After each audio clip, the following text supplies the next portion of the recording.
কিরে বেটা শিয়াল, আবার কি কারণে এখানে এসেছিস?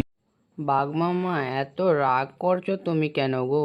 আমি এমনি আসছি, একটা কাজের জন্য আরে কি কাজের জন্য এসেছিস, তাড়াতাড়ি বলে ফেল। আরে আমি যা কাজের জন্য এসেছি না বাঘ মামা, তুমিও শুনলে অবাক হয়ে যাবে। আমার ছেলে পেলেগুলো অনেক দিন ধরে খায়। তাহলে আমি কি করব? তোমার ছেলে পেলে না খেয়ে থাক আমি কি করব? বল তো দেখি।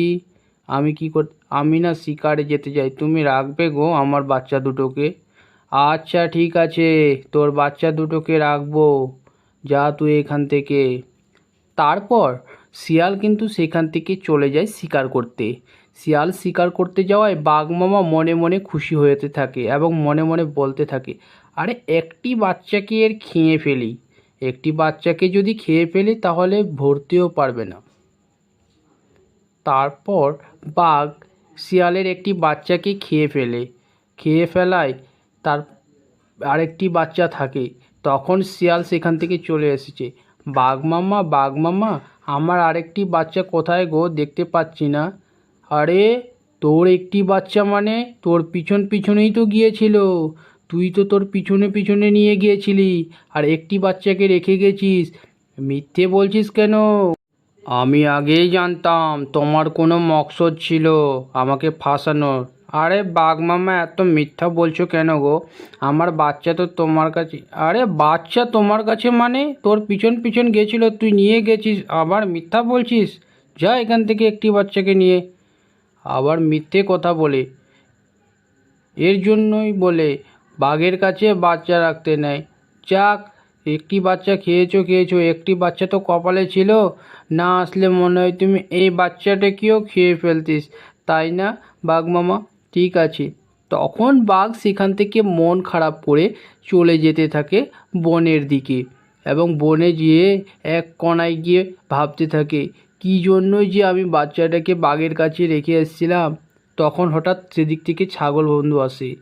আরে শিয়াল পণ্ডিত, হ্যাঁ শিয়াল পণ্ডিত, কী হয়েছে তোমার, খুলে বলো।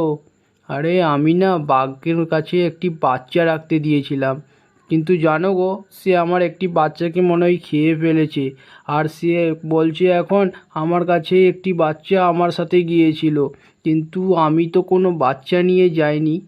আরে এত বোকা তুমি কেন গো?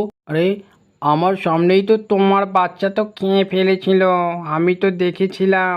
আর তোমার বাচ্চাটা খেয়েছে, তাই তো কথা বলতে এসেছি। তুমি আরে তুমি তো জানো আমার বাচ্চা তো শিয়াল বাঘ বাবা খেয়ে ফেলেছে। হ্যাঁ, এখন একটা উপায় আছে। তুই যদি তোর প্রতিশোধ নিতে চাস তাহলে শোন একটা কথা। তুই একটা খরগোশ শিকার করে নিয়ে আয় আর তার মধ্যে বিষ মিশিয়ে দে। দেখবি তোর বাচ্চার তুই কিন্তু প্রতিশোধ নিতে পারবি, বুঝলে? যা ঠিক আছে ছাগল ভাইয়া, আমি যাই এখন একটা খরগোশের শিকার করতে। তখন সে একটি খরগোশকে শিকার করে ফেলে। শিকার করে ফেলার পর তার মধ্যে বিষ মিশিয়ে দেয়। বিষ মিশিয়ে দিয়ে তখন সে যায়। তারপর শিয়াল বাঘের কাছে নিয়ে যায় শিকারটি। আরে বাঘ মামা, সেদিন বলেছিলাম না তোমার জন্য শিকার নিয়ে আসবো, আমি তো কোনো শিকার নিয়ে আসতে পারি নাই। নাও আজকে তোমার জন্য আমি একটা জ্যান্ত শিকার নিয়ে আসছি গো। খেয়ে ফেলো তুমি এটাকে। আমি জানি তুমি আমার উপহারটা ফিরিয়ে দেবে না, খেয়ে ফেলবে।